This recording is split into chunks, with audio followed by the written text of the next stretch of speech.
Students, आज का जो इम्पोर्टेंट न्यूज़ है उनको हम रीड करेंगे। फर्स्ट न्यूज़ है इजराइल और लेबनान के बारे में। बोथ कंट्रीज़ के बिटवीन में जो कन्फ्लिक्ट है उसको रिजोल्व करने के लिए सीज फायर का जो एग्रीमेंट है वो एग्जिस्टेंस में आया था।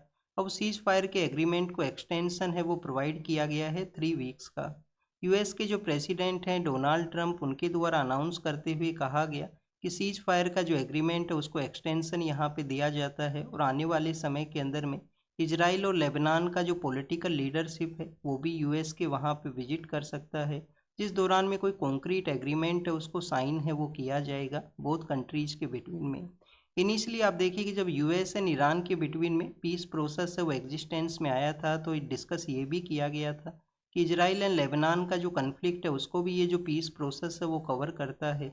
बट उसके लेटर फेज में आपको देखने के लिए मिलेगा कि इजराइल ने लेबनान के वहाँ पे हजीबुल्ला के जो टारगेट्स हैं उनके ऊपर बॉम्बिंग है उसको कैरी आउट किया। और उसके 10 डेज के लेटर फेज में आप देखिए कि बोथ कंट्रीज ने सीज फायर है उसको यहाँ पे अनाउंस है वो किया था, जिसको अब एक्सटेंशन है वो दिया गया है। बेसिक क्वेश्चन आपके लिए रेज यही करता है कि इजराइल के द्वारा लेबनान के वहाँ पे बॉम्बिंग है उसको क्यों कैरी आउट किया गया। स्टूडेंट्स, बेसिकली ये 3 ऑर्गेनाइजेशंस हैं जो कि ईरान के प्रॉक्सी के रूप से वर्क किया करते हैं, जिनको कि आप 3H के रूप से याद है वो रख सकते हो। अब देखिए कि इजराइल का जो नॉर्दर्न पार्ट का एरिया है जहाँ पे लेबनान है वो अपना एरिया शेयर करता है। तो लेबनान के वहाँ पे एक ऑर्गेनाइजेशन है जिसको कि हम हजीबुल्ला के नाम से जाना करते हैं। तो आप देखिए कि जो हजीबुल्ला नाम का ऑर्गेनाइजेशन है जो कि पॉलिटिकल डोमेन के अंदर में भी पावर को शेयर किया करता है। तो हजीबुल्लाह है जो कि एक ईरान के प्रॉक्सी के रूप से एक इंसर्जेंट ऑर्गेनाइजेशन के रूप से वहाँ पे ऑपरेट है वो किया करता है। इजराइल का जो जो गजा स्ट्रिप का एरिया है, इजराइल के जो साउथ वेस्टर्न पार्ट के अंदर में गाजा स्ट्रिप का एरिया है, वहाँ पे आप देखिए कि हमास नाम का एक ऑर्गेनाइजेशन है जिसको भी ईरान है वो सपोर्ट प्रोवाइड करता है। और फिर अगर हम रेड सी के अंदर में रीड करें तो रेड सी और जो बेबल मंदाब का एरिया है जहाँ पे यमन सिचुएटेड है, यमन के अंदर में आप देखिए कि एक इंसर्जेंट ग्रुप है होतीज, उनके द्वारा पावर को भी टेक ओवर किया गया है वहाँ पे। तो ये 3 ऑर्गेनाइजेशन है जो कि ईरान के प्रॉक्सी के रूप से काम किया करते हैं और जिन्होंने ईरान को समय समय पे सपोर्ट भी किया है। ईरान के जो एनिमीज हैं उनको टारगेट करते हुए अटैक भी इनके द्वारा किया गया। नेक्स्ट अगर हम रीड करें तो स्टूडेंट्स, आपको लेबनान के बारे में पता होना चाहिए। आप देखिए कि यहाँ पे पॉलिटिकल लीडरशिप के बारे में मेंशन है वो किया गया है। लेबनान के वहाँ पे जो पॉलिटिकल लीडरशिप है उसको इस तरीके से अरेंज किया गया कि वहाँ पे जो सेक्शन ऑफ सोसाइटी है कि जो कम्युनिटीज़ वहाँ पे लार्जर वे के अंदर में एग्जिस्ट करती हैं, उन कम्युनिटीज़ को जो पावर है उसके अंदर में शेयरिंग है वो किया गया है। तो जब भी आप पावर शेयरिंग के बारे में रीड करते हो तो लेबनान का ये जो पावर शेयरिंग का कॉन्सेप्ट है उसको आप कोट कर सकते हो। लेबनान के अंदर में आप देखिए कि जब प्रेसिडेंट का जो पोस्ट है उसके रिगार्डिंग में हम रीड करते हैं, प्रेसिडेंट का जो पोस्ट है वो वहाँ पे जो मेरोनाइट जो क्रिश्चियंस हुआ करते हैं, मेरोनाइट जो कैथोलिक क्रिश्चियंस हैं, उनके लिए जो प्रेसिडेंट का जो पोस्ट है वो यहाँ पे रिजर्व है। तो मेरोनाइट कैथोलिक जो क्रिश्चियंस होते हैं उनके लिए रिजर्व है, उसी कम्युनिटी से रिलेटेड जो पर्सन है वो प्रेसिडेंट वहाँ पे बनेगा। फिर अगर हम प्राइम मिनिस्टर का जो पोस्ट है उसके रिगार्डिंग में रीड करें तो प्राइम मिनिस्टर आप देखिए कि जो इस्लामिक जो जो फॉलोअर्स होते हैं उसके अंदर में जो 2 डिफरेंट सेक्ट्स हुआ करते हैं, तो जो सुन्नी सेक्ट है उसको यहाँ पे प्राइम मिनिस्टर का जो पोस्ट है वो दिया गया है। फिर अगर हम डिप्टी प्राइम मिनिस्टर के बारे में रीड करें कि डिप्टी प्राइम मिनिस्टर का जो पोस्ट है उसको वहाँ पे ऑर्थोडॉक्स जो क्रिश्चियंस हुआ करते हैं, मेरोनाइट क्रिश्चियंस के अलावा जो अलग काइंड के जो क्रिश्चियंस होते हैं, जो ऑर्थोडॉक्स क्रिश्चियंस हैं, उनको बेसिकली आप देखिए कि वो यहाँ पे जो जो सीट है वो दिया गया है ऑर्थोडॉक्स क्रिश्चियंस को। नेक्स्ट अगर हम स्पीकर का जो पोस्ट है उसके रिगार्डिंग में रीड करें कि वहाँ पे जो स्पीकर का जो पोस्ट है तो वो बेसिकली आप देखिए कि जो सिया कम्युनिटी है, जो सिया सेक्शन है इस्लाम के अंदर में, उनको ये दिया गया है। तो इस तरीके से वहाँ पे पावर शेयरिंग का जो कॉन्सेप्ट है वो एग्जिस्ट करता है। ये बेसिकली काफ़ी बार तो न्यूज़पेपर के अंदर में भी आया करता है और आपका जो 10th क्लास का जो पॉलिटिकल साइंस का जो एनसीईआरटी है उसके अंदर में भी इसको मेंशन किया गया है, फर्स्ट चैप्टर के अंदर ही पावर शेयरिंग का वो फर्स्ट चैप्टर है। नेक्स्ट अगर हम रीड करें स्टूडेंट्स, लेबनान के कुछ इंपॉर्टेंट जो प्लेसेज हैं उनके बारे में आपको पता होना चाहिए। आप देखिए कि लेबनान के अंदर में एक तो जो माउंटेन रेंज हैं जो जो उसका सीरिया के साथ में ईस्टर्न पार्ट का एरिया शेयर होता है। सपोज कीजिए लेबनान है, सपोज कीजिए लेबनान है, यहाँ पे जो एरिया है ये जो कम्प्लीटली एरिया है ये सीरिया का एरिया है। यहाँ पे इसका जो ईस्टर्न पार्ट भी है और नॉर्दर्न पार्ट भी है, वहाँ पे सीरिया अपना एरिया है वो शेयर करता है। तो ये जो माउंटेन रेंज है यहाँ पे सीरिया के साथ में बॉर्डर शेयर करने वाले एरिया में, क्या इनको हम एंटी लेबनान माउंटेन रेंज के नाम से जाना करते हैं? तो ये आप कमेंट सेक्शन के अंदर बताना, ये आपका होमवर्क है। सदर्न पार्ट के अंदर में एक रिवर भी फ्लो करती है जिसको कि लितानी रिवर के नाम से जाना करते हैं। लितानी रिवर के अलावा यहाँ पे एक एरिया है जिसको कि सेबा फार्म के रूप से भी कंसिडर किया करते हैं। सेबा फार्म का यहाँ पे एरिया है।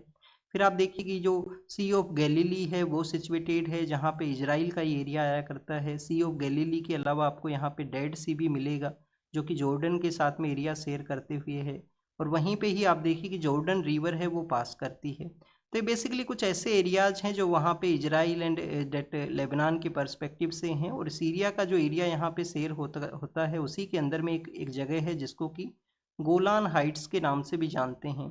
गोलान हाइट्स बेसिकली आप देखिए कि सीरिया का पार्ट होता था। 1967 के समय में जब 6 डे वॉर का समय था तो उस समय में इजराइल ने इसको अनेक्स कर लिया था, गोलान हाइट्स के एरिया को। काफ़ी इंपॉर्टेंट है इजराइल के पर्सपेक्टिव से, या किसी भी कंट्री अपने डोमेन के अंदर में रखना चाहेगा इस तरीके का जो इंपॉर्टेंट एरियाज हैं उनको यहाँ पे। यूपीएससी ने 2015 के समय आपसे क्वेश्चन पूछा था प्रीलिम्स के पेपर में कि जो गोलान हाइट्स है जो मल्टीपल टाइम्स न्यूज़ के अंदर में रहा करता है, ये किस एरिया में सिचुएटेड है? कंट्री नहीं पूछा था, एरिया पूछा गया था। वहाँ पे मेंशन कर दिया गया था कि सदर्न पार्ट ऑफ यूरोप के अंदर में मेंशन किया गया था कि जो वेस्ट एशिया का जो एरिया है, मिडिल ईस्ट का एरिया है, वहाँ पे ये जो बेसिकली गोलान हाइट्स है वो वहाँ सिचुएटेड है। तो इस तरीके से आपको एरिया स्पेसिफिक क्वेश्चन है वो भी हो सकते हैं। 2022 के समय में आप देखिए कि यूपीएससी ने एक क्वेश्चन पूछा लेवांट रीजन के बारे में, और जो इजराइल और लेबनान है बोथ कंट्रीज वहाँ पे लेवांट रीजन का जो पार्ट है वो हुआ करते हैं। मेडिटेरियन सी का जो ईस्टर्न पार्ट का एरिया है जहाँ पे कुछ कंट्रीज अपना एरिया शेयर करते हैं उनको लेवांट कंट्रीज के रूप से कंसिडर है वो किया जाता है। जॉर्डन भी आप देखिए कि लेवांट कंट्रीज का पार्ट है वो हुआ करता है।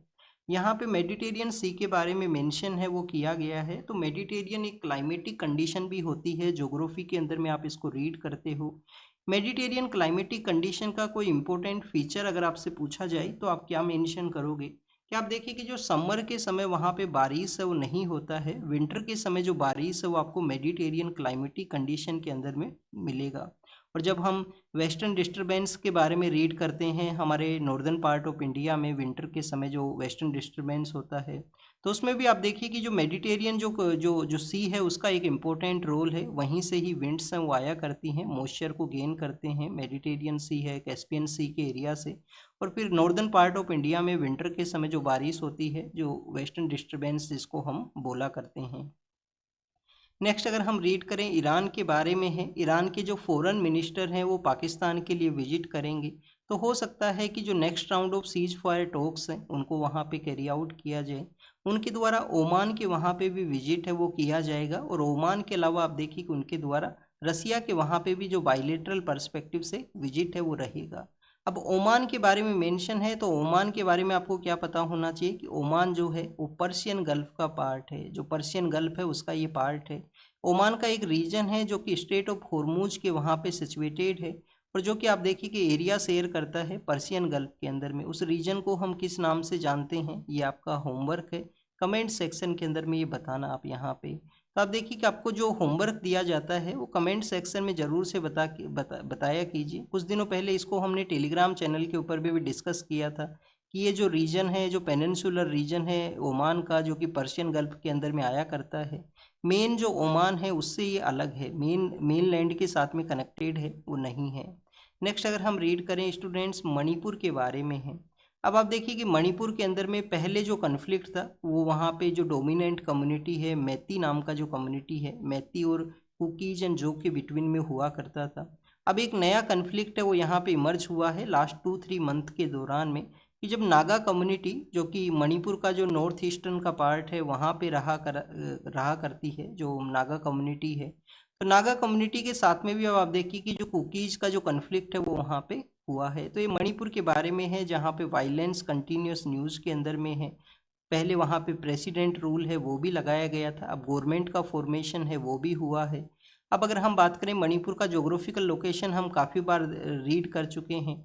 आप देखिए कि जब मणिपुर में वायलेंस हुआ था तो हमारा जो मिनिस्ट्री ऑफ होम अफेयर्स है उनके द्वारा कहा गया था कि फ्री मूवमेंट रेजीम है, फ्री मूवमेंट जो रेजीम यहाँ पे ट्राइबल कम्युनिटीज़ को एक आप देखिए कि फ्री एक्सेसिबिलिटी है उसको प्रोवाइड करता है कि कुछ किलोमीटर का एरिया है वो मणिपुर जो म्यांमार के वहाँ पे जो ट्राइबल लोग हैं वो जा सकते हैं, क्योंकि उनके फैमिली एंड ब्लड रिलेशन है वो एग्जिस्ट करते हैं एक एक दूसरे के बॉर्डर एरिया के अंदर में।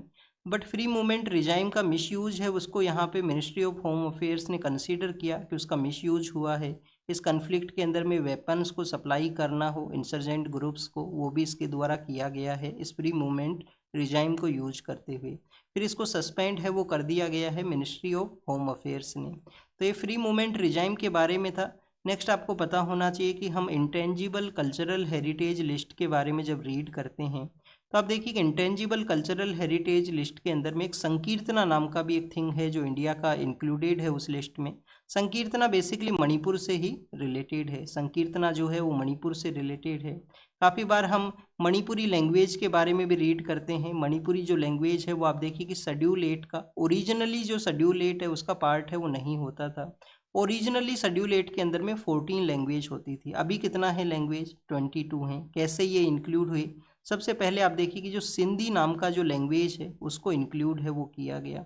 सिंधी के बाद में 3 लैंग्वेज ऐड होती हैं, कोंकणी, मणिपुरी और Nepali. 71st constitution amendment act के थ्रू सिंधी को ऐड किया गया था, I think 21st constitution amendment act के थ्रू। और फिर आप देखिए कि 92nd कॉन्स्टिट्यूशन अमेंडमेंट एक्ट के थ्रू बोडो डोगरी, मैथिली और संताली उनको इंक्लूड है वो किया गया है। अभी संताली लैंग्वेज काफ़ी न्यूज़ में था। संताली लैंग्वेज का जो स्क्रिप्ट है उसको किस नाम से जानते हैं? ओल चिकी के नाम से। ओल चिकी उसका स्क्रिप्ट है। किसने उस स्क्रिप्ट को आप देखिए कि बेसिकली डेवलप किया है? पंडित रघुनाथ मुर्मू हैं, उनके द्वारा इसको डेवलप किया गया। और अभी संताली लैंग्वेज का जो कुछ जो एक तो हमारा कॉन्स्टिट्यूशन रिलीज हुआ था संताली लैंग्वेज के अंदर में, और एक आप देखिए कि इसका जो एक प्रोग्राम है वो भी ऑर्गेनाइज हुआ था जिसमें हमारी जो प्रेसिडेंट मैम है उन्होंने भी पार्टिसिपेट है वो किया था। तो यहाँ पे आप देखिए कि कोंकणी, मणिपुरी और नेपाल लैंग्वेज के साथ में एज ए शेड्यूल लैंग्वेज के रूप से मणिपुरी जो है या जो मिती लैंग्वेज है उसको इंक्लूड है वो किया गया है। संकीर्तना के बारे में हमने देखा, काफ़ी बार हम यहाँ पे जो ट्रेडिशनल मार्शल आर्ट का जो प्रैक्टिस है उसको रीड करते हैं। जैसे केरल से रिलेटेड है कलारी पय्यत्तू, ऐसे ही मणिपुर से रिलेटेड कौन सा है? मणिपुर से रिलेटेड जो मार्शल आर्ट है वो कौन सा हुआ करता है? क्या ठेंगता नाम का एक मार्शल आर्ट है और सरित सरक नाम का जो मार्शल आर्ट है वो यहाँ पे मणिपुर से रिलेटेड हुआ करता है क्या? ये आप रीड करना। होमवर्क आप देखिए कमेंट सेक्शन के अंदर मत बताना, आप अपना जो आर्ट एंड कल्चर का बुक है उसी से देख लेना इसको कि मणिपुर का मार्शल आर्ट क्या थेंगटा और सरित सरक बोथ एग्जिस्ट करते हैं क्या। और भी काफ़ी सारे मार्शल आर्ट हैं जैसे कि सीलम भाम है जो कि तमिलनाडु से रिलेटेड है, गटका है जो पंजाब से रिलेटेड है, परी खांडा है जो बिहार में हुआ करता है, लाठी भी है कहीं पे, उसको भी एज ए मार्शल आर्ट के रूप से यूज किया करते थे। तो ये जो ट्रेडिशनल हमारा प्रैक्टिस है उनको बताया गया है। गवर्नमेंट ने रिसेंटली कुछ कुछ ट्रेडिशनल मार्शल आर्ट को खेलो इंडिया के अंदर में भी इंक्लूड है वो किया था। फिर आप देखिए कि हमारे कुछ ऐसे लोग हैं जो कि जिन्होंने मेंशन किया है कि उनको इलीगल वे के थ्रू ट्रैफिक किया गया, ह्यूमन ट्रैफिकिंग उनका हुआ है और रसिया के वहाँ पे वो लोग हैं वो चले गए हैं। अब रसिया के वहाँ पे चले गए हैं तो उनका जो मिसयूज है वो वहाँ पे देखने के लिए मिला कि रसिया यूक्रेन कन्फ्लिक्ट के अंदर में बॉर्डर एरिया के अंदर में उन लोगों को डिप्लॉय है वो कर दिया। तो ऐसे 26 लोग थे जिन्होंने पेटिशन को फाइल किया था, उनके फैमिली मेम्बर्स ने पेटिशन को फाइल किया था, जिसमें 10 लोग ऐसे हैं जिनका डेथ है वो हो चुका है इस कन्फ्लिक्ट के मेन डोमेन में। जब उनको भेज दिया गया, उनको डिप्लॉय है वो कर दिया गया। तो ये रसिया यूक्रेन कन्फ्लिक्ट के बारे में था। हमारे जो लोग हैं वो वहाँ गए थे, उसके रिगार्डिंग में रेस्पॉन्ड करते हुए गवर्नमेंट ने अपना आंसर बताया है कि 10 लोग जो पेटिशनर हैं उनका डेथ हो चुका है 26 के टोटल नंबर्स में।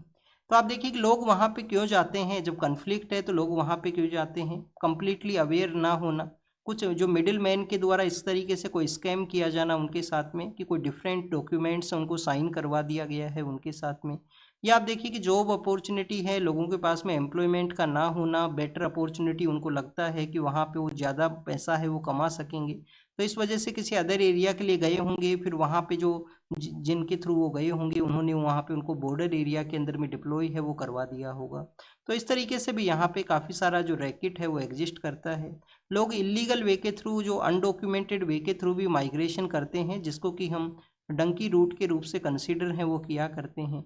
जब जब सीरिया के वहाँ पे आईसिस का डोमिनेशन था 2013-14 के समय में, तो आप देखिए कि काफ़ी सारे जो लोग हैं वो गए थे जो यूरोप के लिए। इसमें उस समय जब 2016 का ओलंपिक का जब गेम हुआ था, 2016 का जब ओलंपिक का गेम हुआ था, तो आप देखिए कि जो रिफ्यूजी पर्सनस हैं उनका भी एक टीम है वो वहाँ पे बना था, कि काफ़ी सारे ऐसे लोग हैं जो बेसिकली अपने कंट्रीज से चले गए हैं और उनको पार्टिसिपेट करने का मौका है वो दिया जाए।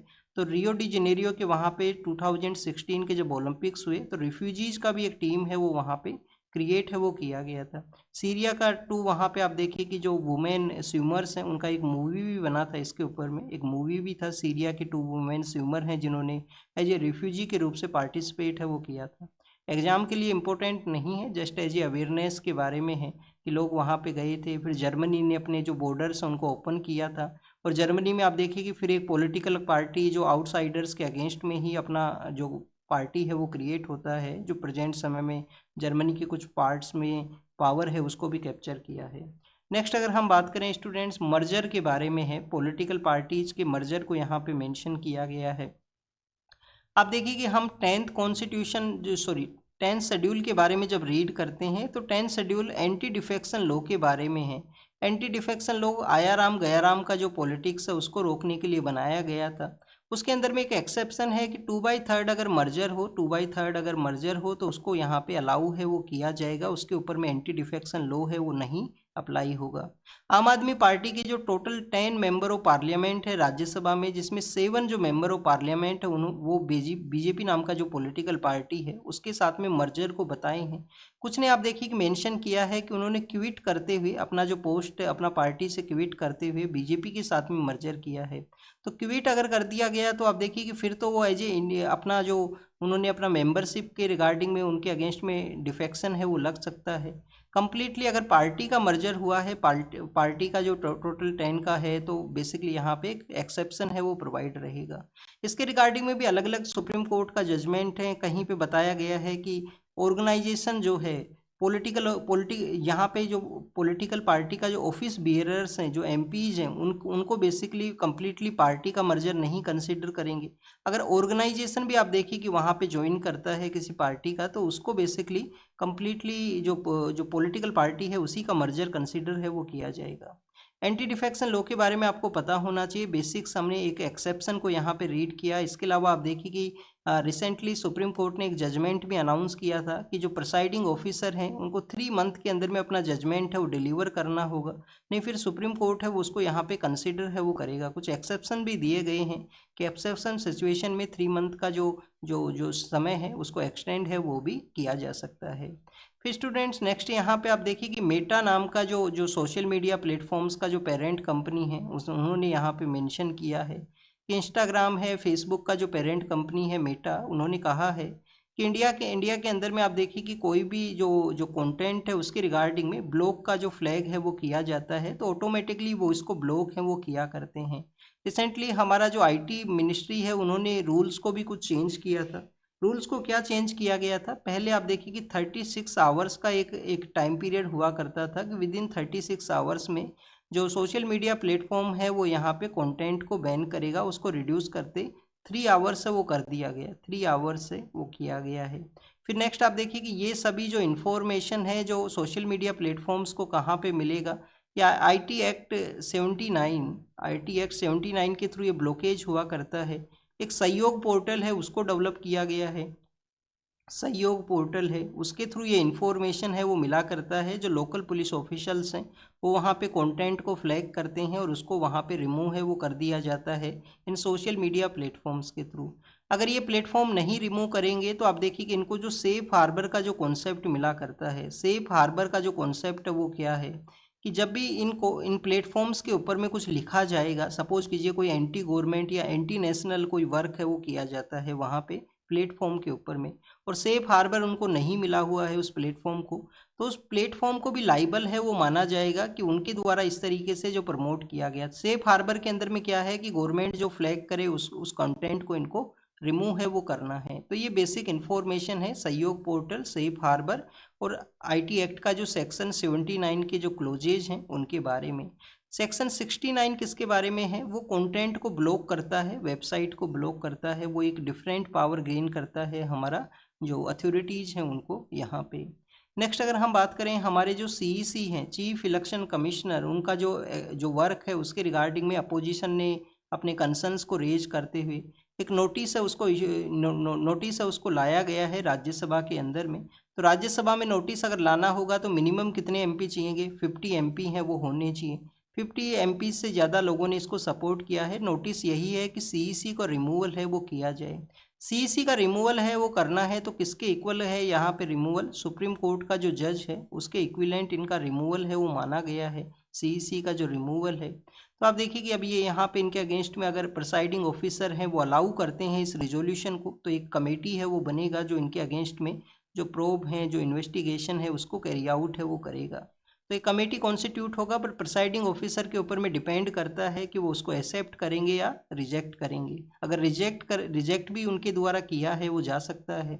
अपोजिशन का क्या कंसर्न है कि जो जो इलेक्शन में मॉडल कोड ऑफ कंडक्ट का वायलेशन है उसके रिगार्डिंग में एसिमेट्रिकल वे के अंदर में इन्होंने अपने जो डिसीजंस हैं वो लिए हैं। अपोजिशन के लीडर्स को उन्होंने बार भी कर देते हैं, उनके अगेंस्ट में एक्शंस भी लेते हैं, और जो जो रूलिंग पार्टी है उसके लीडर्स के अगेंस्ट में इनके द्वारा एक्शन है वो नहीं लिया जाता है, ऐसे उनके कंसर्न हैं। नेक्स्ट आप देखिए कि स्टूडेंट्स जम्मू एंड कश्मीर के बारे में है। जम्मू एंड कश्मीर के वहाँ पे स्टूडेंट्स ने प्रोटेस्ट किया था एक टीचर का जो बिहेवियर है उसके रिगार्डिंग में। फिर आप देखिए कि वहाँ पे पब्लिक सेफ्टी एक्ट है उसके अगेंस्ट में उनको चार्ज है वो कर लिया गया।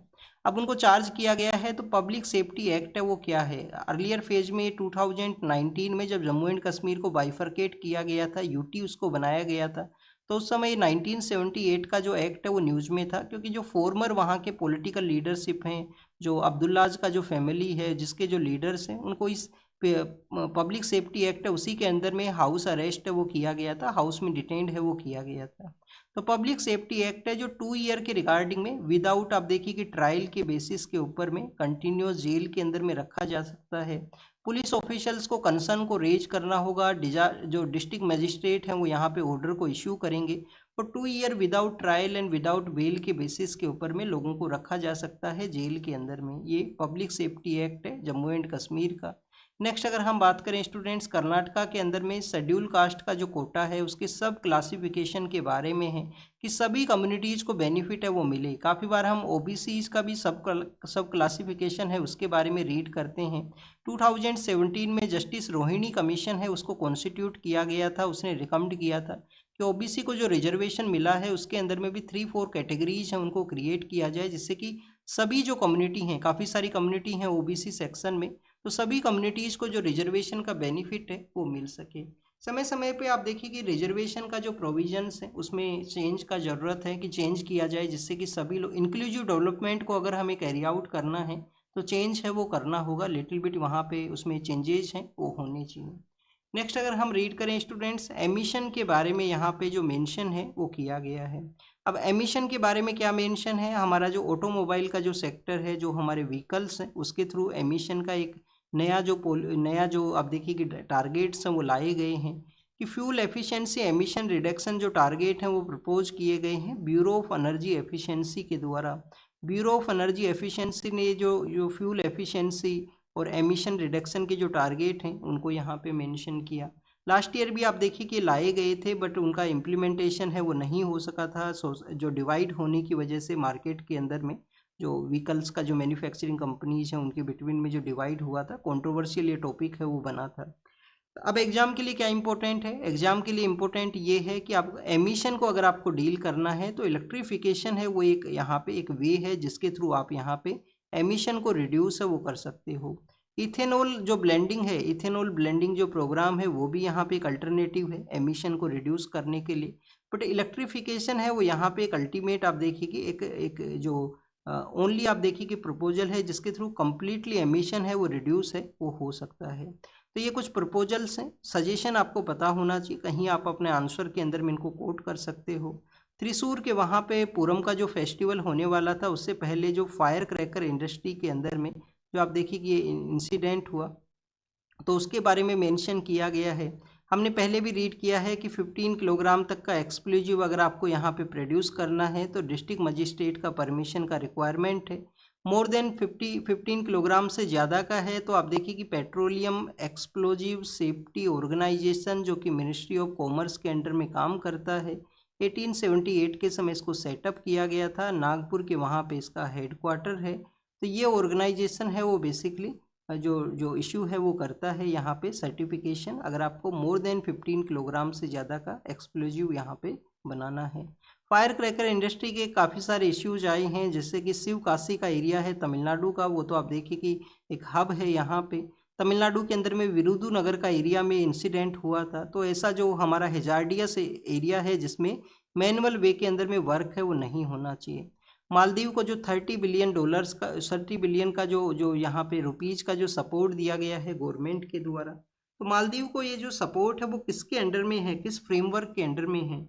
सार्क करेंसी स्वैप फ्रेमवर्क है। सार्क के जो कंट्री हैं उनका एक करेंसी स्वैप फ्रेमवर्क है, जिसके अंडर में ये जो जो क्लियरेंस है वो गवर्नमेंट ने किया है $30 बिलियन का मालदीव को वहाँ पे।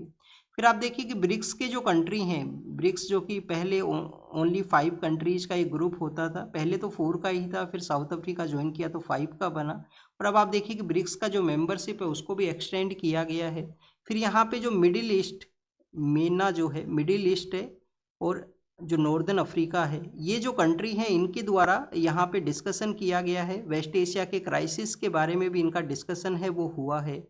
तो मेना के अंदर में आप देखिए कि स्टूडेंट्स ऐसा ही एक ऑर्गेनाइजेशन है अरब लीग, एक ऐसा ही ऑर्गेनाइजेशन है अरब लीग है, जो कि 1945 के समय क्रिएट हुआ था, जिसमें मैक्सिमम जो कंट्री हैं वो मिडिल ईस्ट और नॉर्दर्न पार्ट ऑफ अफ्रीका के कंट्रीज हैं।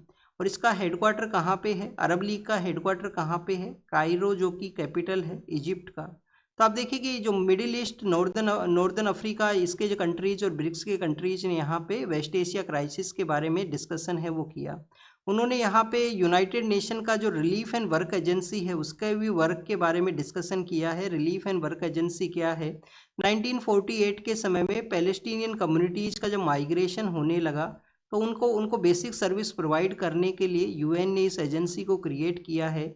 और पैलेस्टीनियंस लोग कहाँ पे गए थे? लेबनान के अंदर में, इजिप्ट का जो साइनाई पेनिनसुला है जो एरिया शेयर करता है इजराइल के साथ में। फिर आप देखिए कि जॉर्डन के अंदर में, सीरिया के वहाँ पे, ये कुछ ऐसे एरियाज हैं जिसके अंदर में पैलेस्टीनियन कम्युनिटी के लोग गए थे। और वेस्ट बैंक का एरिया है, तो वहाँ पे बेसिक सर्विस प्रोवाइड करता है, जैसे कि एजुकेशन, शेल्टर, फूड को वहाँ पे अवेलेबल करवाना। United nation relief and work agency, United nation relief and work agency, इसका जो हेडक्वार्टर है वो कहाँ पे है? अम्मान के अंदर में है। अम्मान कहाँ है? जॉर्डन के अंदर में है। तो अम्मान जॉर्डन के अंदर में इसका हेडक्वार्टर है। नेक्स्ट अगर हम रीड करें स्टूडेंट्स, गुवाहाटी हाई कोर्ट के बारे में है। कुछ दिनों पहले आपसे पूछा था कि कौन कौन से स्टेट हैं उसके पार्ट हैं, एक दो स्टूडेंट ने आंसर भी दिया था कि गुवाहाटी हाई कोर्ट के अंदर में कुछ ऐसे भी एरियाज हैं जो अदर स्टेट्स हैं वो भी कवर हुआ करता है। तो आप देखिए कि कांग्रेस के एक पॉलिटिशियन हैं पवन खेड़ा, उन्होंने वहाँ पे पेटिशन फाइल किया था बेल के लिए, जिसको कि गुवाहाटी हाई कोर्ट ने रिजेक्ट किया है कि आपने एक अननेसेसरी जो पर्सन है जो पॉलिटिकल डोमेन के अंदर में नहीं थे, उन्होंने अपने पॉलिटिकल पर्पस से उसको लेके आए हों, तो बेल का जो पेटिशन है उसको रिजेक्ट किया गया। सुप्रीम कोर्ट ने डायरेक्शन इशू किया है उत्तर प्रदेश के जो डीजीपी हैं उनको कि ऑल वुमेन एसआईटी है उसको क्रिएट किया जाए माइनर पर्सन के अगेंस्ट में जो हीनियस क्राइम हुआ है उसके रिगार्डिंग में। नेक्स्ट आप देखिए कि इटली के यहाँ पे जो मरीन्स हैं, इटली के कुछ मरीन्स हैं जिन्होंने 2012 के समय में इंडिया के जो फिशरमैन हैं जिनके ऊपर में फायरिंग किया था, जिनमें फिशरमैन्स का डेथ हुआ था।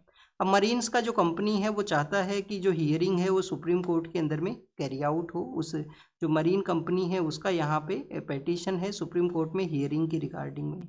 हमारे जो जो डिफेंस मिनिस्टर हैं बिस्केक के वहाँ पे जाएंगे, एससीओ संघाई कॉरपोरेशन ऑर्गेनाइजेशन के डिफेंस मिनिस्टर्स का मीटिंग होगा बिस्केक के वहाँ पे। एससीओ के अंदर में कौन कौन से कंट्री आया करते हैं? एक तो आप देखिए कि यहाँ पे जो है सेंट्रल एशियन कंट्री हैं, 4 सेंट्रल एशियन कंट्री हैं, कजाकिस्तान है, किर्गिस्तान है, ताजिकिस्तान है, तुर्कमेनिस्तान नहीं है, आपको ये याद रखना है, और रसिया और चाइना है। तो पहले ये 5 कंट्री होते थे, कजाकिस्तान, किर्गिस्तान, ताजिकिस्तान, रसिया और चाइना। फिर उज्बेकिस्तान इसको ज्वाइन करता है, ये बनता है यहाँ पे संघाई कॉरपोरेशन ऑर्गेनाइजेशन। फिर इंडिया और पाकिस्तान भी इसको ज्वाइन करते हैं। बाद में आप देखिए कि ईरान भी इसको ज्वाइन किया है, और बेलारूस जो है वो भी इसको ज्वाइन है वो किया है। और उसी के डिफेंस मिनिस्टर्स का मीटिंग होगा। इनका एक रेट्स भी हुआ करता है, रीजनल एंटी टेररिस्ट स्क्वाड, जो कि टेररिज्म को डील करता है। आयरनी क्या है कि एससीओ के अंदर में टेररिज्म को डील करने के लिए विंग है और पाकिस्तान भी इसका मेंबर है। इंडिया और यूएस का जो ट्रेड डील के रिगार्डिंग में डिस्कशन है वो कंप्लीट हुआ है, कंप्लीट तो नहीं हुआ बट आप देखिए कि डिस्कशन कैरी आउट हुआ है। जो भी डिफरेंसेज हैं उनको रिजोल्व किया गया है, ये यहाँ पे बताया गया। बोर्ड एग्जाम के बारे में है कि बोर्ड एग्जाम के अंदर में अब देखिए कि जो 10th बोर्ड के 2 ऑप्शंस जो प्रोवाइड करता है, सेकंड जो अटेम्प्ट है उसके लिए 6 लाख के आसपास स्टूडेंट्स ने रजिस्टर है वो किया है। नेक्स्ट अगर हम रीड करें स्टूडेंट्स, एक बैंकिंग रेगुलेशन एक्ट के बारे में भी था कि आरबीआई को जब लगता है कि कोई बैंक है वो रेगुलेशंस को नहीं मांगता है तो बैंकिंग रेगुलेशन एक्ट के थ्रू आरबीआई है उसके अगेंस्ट में कुछ सैंक्शन है वो लगा सकता है, उनको रोक सकता है। तो ऐसा ही जो पेटीएम का जो पेमेंट बैंक था, पेटीएम का जो पेमेंट बैंक है उसके अगेंस्ट में डिसीजन लिया गया है आरबीआई के द्वारा। यूएन पीस कीपिंग फोर्सेज जिनको कि हम ब्लू हेलमेट के रूप से भी जाना करते हैं, तो आप देखिए कि लेबनान के वहाँ पे जो यूएन पीस कीपिंग फोर्सेज हैं उनके एक सोल्जर हैं जो कि इंजर्ड हुए थे, अब उनका डेथ हुआ है, उसके बारे में मेंशन है। नेक्स्ट अगर हम बात करें स्टूडेंट्स, कुवैत के बारे में है। कुवैत ने कहा है कि इराक जिसके साथ में एरिया शेयर करते हैं, ईरान के साथ में डायरेक्टली एरिया नहीं है, इनका लैंड बॉर्डर नहीं शेयर होता है। तो आप देखिए इराक से कुछ ड्रोन आ रहे थे, उनको इंटरसेप्ट करते हुए उनको डैमेज किया गया है। तेहरान ईरान का जो एयरपोर्ट है वो ओपन होगा इंटरनेशनल फ़्लाइट्स के लिए काफ़ी दिनों के बाद में। और नेक्स्ट आप देखिए कि पाकिस्तान का जो मिलिट्री के बारे में है, उनका जो वेस्टर्न पार्ट का एरिया है, नॉर्थ वेस्टर्न का, जहाँ पे ट्राइबल कम्युनिटी रहा करती है, बलूचिस्तान का एरिया है, वहाँ पे पाकिस्तान मिलिट्री ने ऑपरेशन किया, कुछ लोगों का डेथ हुआ है। ईरान के फॉरेन मिनिस्टर के बारे में हम रीड कर चुके हैं। चाइना का डीप सीक नाम का जो एआई प्लेटफॉर्म है उसके एक नए मॉडल के बारे में मेंशन है। और यूएस के सोल्जर ने कुछ इन्फॉर्मेशन को रिलीज किया तो उसके बारे में मेंशन किया गया। This is all the information related to the today's newspaper. आप इसको रीड कीजिए, रिवाइज कीजिए, जो भी इन्फॉर्मेशन आपको मिला है उसको नोट डाउन कीजिए। Thank you students, thank you very much.